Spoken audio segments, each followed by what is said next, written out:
Au commencement, Dieu crée toutes choses. Adam et Ève ne doivent pas manger le fruit de l'arbre de la connaissance. Le diable leur dit que s'ils le font, ils deviendront des dieux. Ils le font et ils deviennent mortels. Ensuite, les anges descendent sur la terre et corrompent les hommes. Dieu engendre le déluge pour les détruire. Noé et sa famille sont survivants. Dieu envoie son Fils sur la terre pour racheter les hommes qui le souhaitent, afin que, par lui, ils aient la vie éternelle. C'est la nouvelle alliance. Le diable aura une dernière période de 42 mois durant laquelle il commandera toute la terre. C'est le gouvernement de l'Antéchrist. Ensuite viendra la fin du monde et le début du royaume de Dieu. Ceux qui sont en Christ seront ressuscités pour toujours.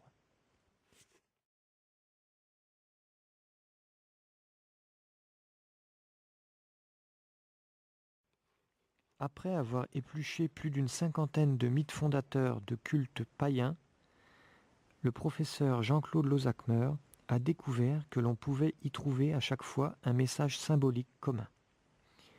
Voici comment ce message pourrait se résumer. Un dieu tyrannique tue un dieu séducteur ami des hommes. L'épouse du dieu séducteur est sauvée malgré tout.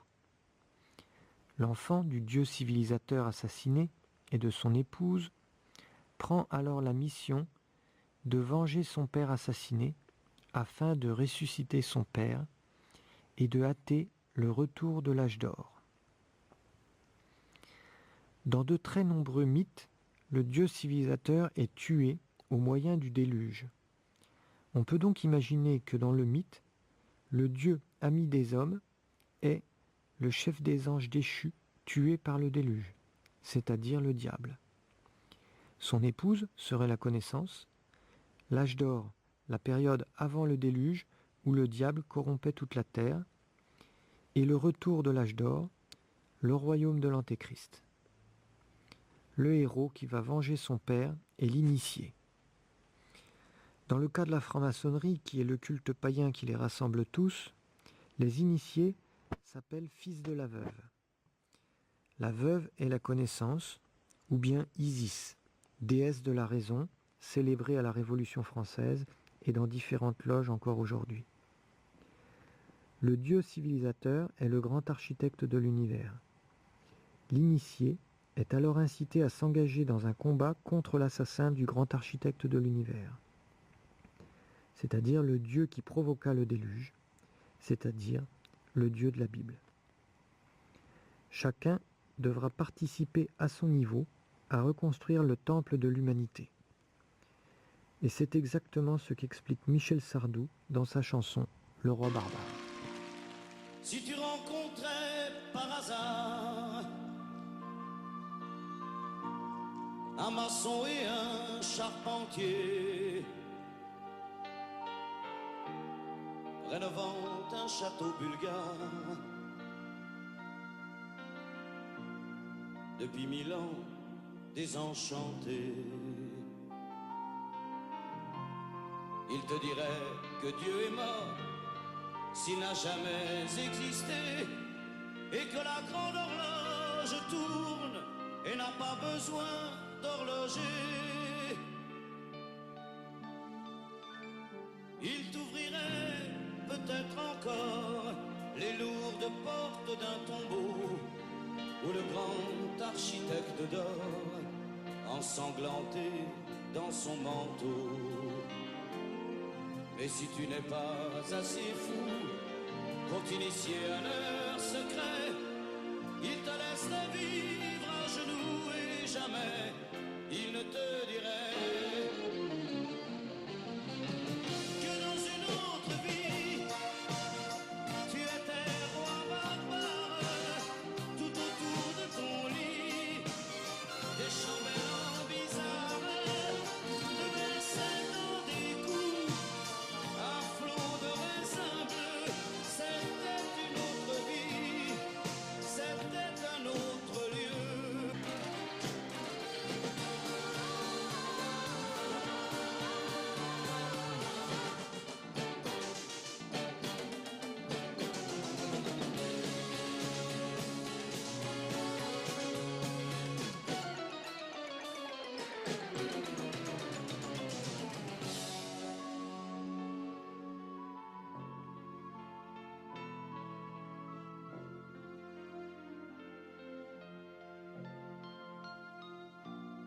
si tu rencontrais par hasard un maçon et un charpentier rénovant un château bulgare depuis 1000 ans désenchanté, il te dirait que tu es mort il y a des siècles de ta vie, que le ciel se souvient encore parfois de ton tout dernier cri. Et pour finir, il t'ouvrirait la grande Bible des païens, le livre où dorment les secrets de l'âge d'or qui fut le tien. Et si tu n'es pas assez fou pour t'initier à leur secret, ils te laisseraient vivre à genoux et jamais ils ne te diraient que dans une autre vie, tu étais roi barbare.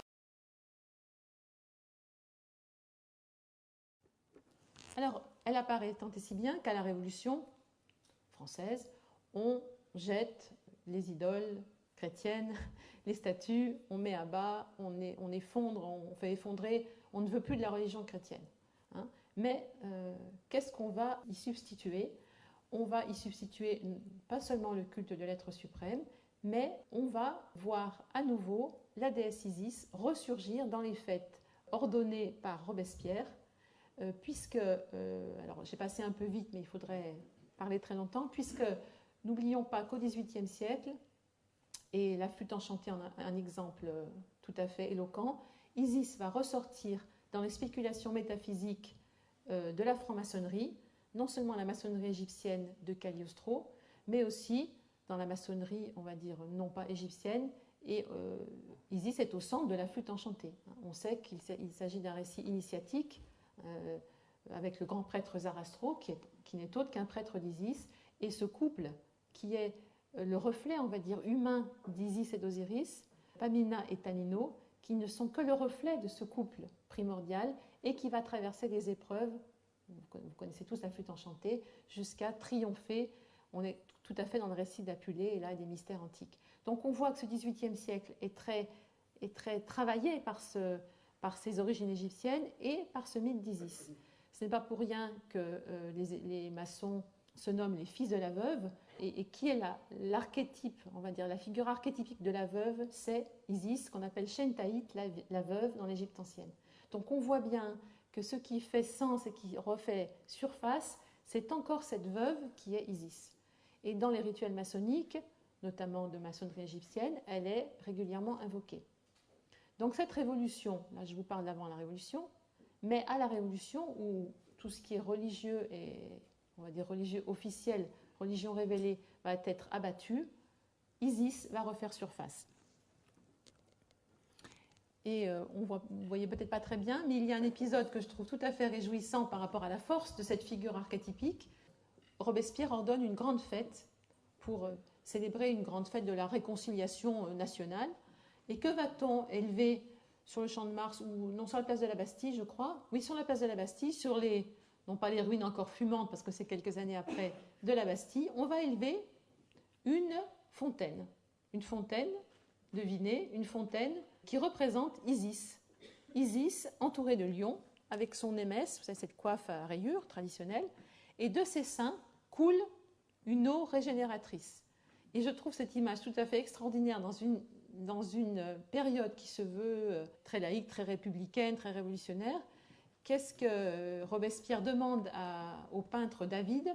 De faire une grande fête où Isis sera au centre de ce culte, on va dire, où on imagine cette scène tout à fait extraordinaire. Je vous laisse imaginer les 89 commissaires de la Révolution venant des 89 départements, de bons républicains avec leur petite cocarde, vont arriver jusqu'à cette fontaine et dans une coupe, ils vont se servir au sein de la déesse et boire à son sein dans une coupe, les uns après les autres.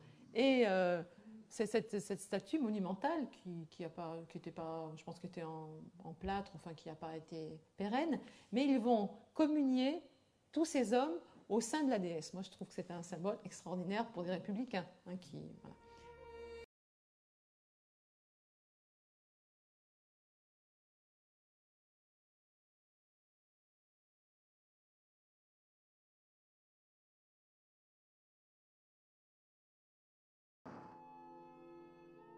Le 14 mai 1998, son sommet fut donc surmonté d'un pyramidion de 3,60 m fait de bronze et de feuilles d'or. J'ai fait installer sous le pyramidion, sous la coiffe, un ensemble dont je ne peux pas vous parler et qui est une sorte de secret de ce haut de l'obélisque dans lequel sont données toutes les qualités symboliques de ce qui se passe autour de Paris.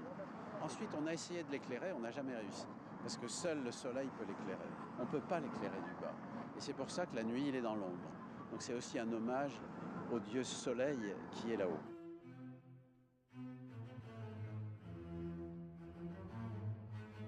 À cette époque-là, Satan, c'est Lucifer, Satan, c'est le porteur de lumière, Satan, c'est celui qui a donné aux hommes les arts et les lettres que Dieu avait tenus enfermés sous 7 sceaux, sous des sceaux.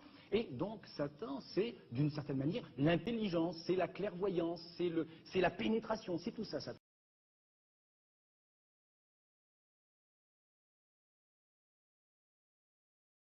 C'est une religion, dans le fond, qui va être contre toutes les orthodoxies, d'une certaine façon contre tous les dogmes. L'accomplissement final, c'est, disons, une religion qui est quand même très très éloignée, en tout cas, de l'orthodoxie catholique. Absolument. Il dédivinise Jésus. C'est d'ailleurs lieu à polémique énorme. Tout homme peut devenir un Christ républicain.